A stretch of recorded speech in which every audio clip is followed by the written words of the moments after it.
because the Israeli Defense Forces have now released satellite imagery, whether it's satellite imagery or it's been taken from a low-flying drone, but it's real-time imagery. It is footage, not just photographs. Let's put them up on our screens very, very quickly.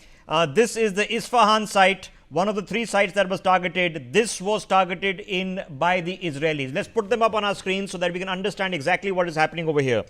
Now, the Israelis claim that large parts of the site have been totally decimated, and the imagery on your screens, there's no way for us to verify it, but the imagery on your screens does indeed show that several buildings at the core of the site are in burning embers. Let me play this out to you and then let's take it frame by frame. Here you go.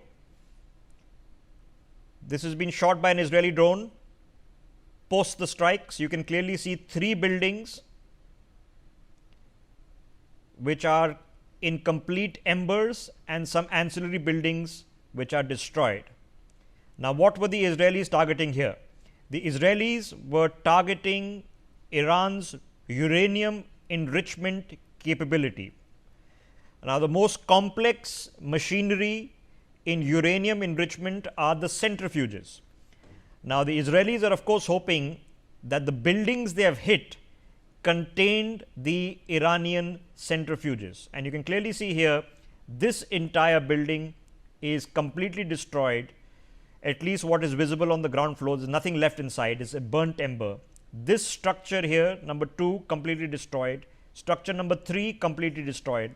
Structure number 4 is completely destroyed. There's another structure here, structure number 5, which looks completely destroyed, and a huge fire has taken place which is completely charred a larger part of structure to the south of this image. These structures over here look undamaged. This is the road and the perimeter of the site. There's damage to this structure over here. This is the internal roundabout. So, you can clearly see that a large amount of devastation has indeed happened at the Isfahan site, and a large amount of that, of course, Pathikrit, was uranium enrichment. For people watching the broadcast, in order, the theory of making a nuclear bomb is known to everybody. It's available on Wikipedia. Okay? But what you need is radioactive uranium, and you need to enrich it to weapons grade, for which you have to use centrifuges, and those centrifuges have to work for months, sometimes years, to provide enough uranium for a single bomb. Now, the Israelis, Pathikrit, have put out the imagery. They say we've got them. Well, in all likelihood, they would have the capabilities to actually show. So, they have been targeting 3 things. First, basically the uranium facilities.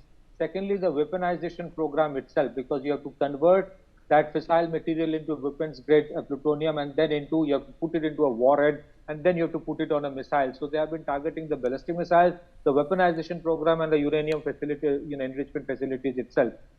See, the tragedy of a situation like this is this, that even if there is a certain amount of radiation, the Iranian regime would show a semblance of normalcy. They will try to show, and they would not want people to just move away from that region, because that gives a sense of victory to the other side, and that is where problems would arise.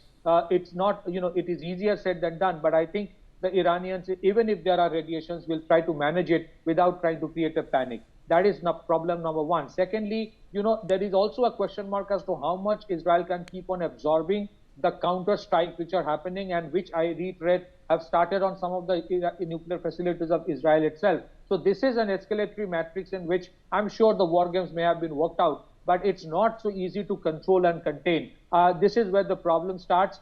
And I must say one thing, look, we don't know what the Iranians will do next. They might also say that we have already moved all the facilities away, though it's easier said than done. The biggest problem is this for the West, that more than they prepare for a strike by the Iranians, the possibility of terror attacks go up manifold, be it in the entire Middle Eastern region, or also within the United States, where they've allowed large number of people with different kinds of mindsets to enter, and we have seen what was happening in the universities. So all along, if you see, it's not a question of whether the Iranians actually block the Strait of Hormuz or not, but we have reached a situation where strikes in nuclear installations have been normalized, which I don't know whether it's good or bad, but that's the reality, and there will be counter strikes. It's not that Israel has not done these things in the past.